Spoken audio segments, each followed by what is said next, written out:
The future of Ukraine hangs in the balance, and this week's high-stakes meeting could decide everything. Ukrainian President Volodymyr Zelenskiy is flying to Washington this week for a critical showdown with Donald Trump, flanked by Europe's most powerful leaders in an unprecedented show of solidarity. But here's where it gets controversial.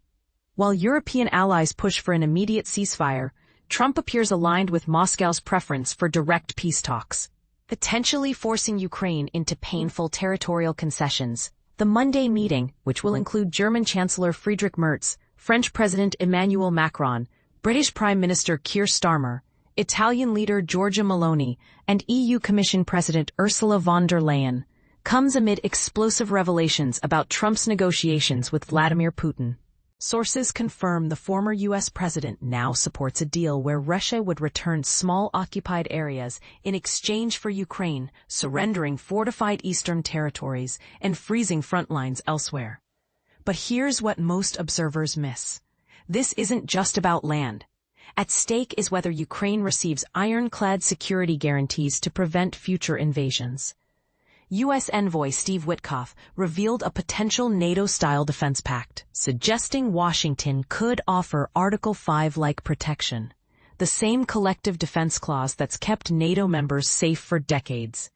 Skeptics quickly noted the bitter irony.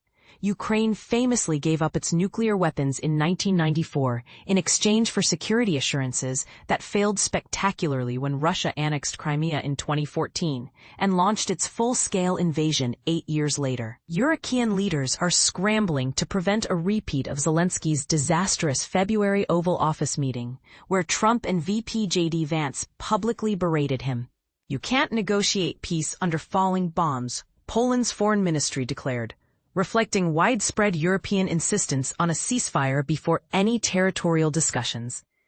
Meanwhile, Trump's social media posts hint at his red lines, no going into NATO by Ukraine, and vague claims about big progress with Russia. The geopolitical chessboard grows more complex by the hour, while Russia's envoy Mikhail Ulyanov claims Moscow also deserves efficient security guarantees. Ukrainian officials remain wary. A source revealed Putin offered to freeze front lines if Ukraine ceded all of Donetsk, a demand Zelensky immediately rejected. With over 1 million casualties already, Secretary of State Marco Rubio warned grimly, if peace isn't possible, people will continue to die by the thousands. Now, the burning question.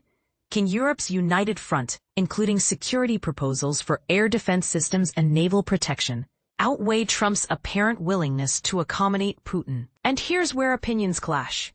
Is trading land for temporary peace a pragmatic compromise, or a dangerous precedent that rewards aggression? As Zelensky fights for his country's survival, one thing is clear.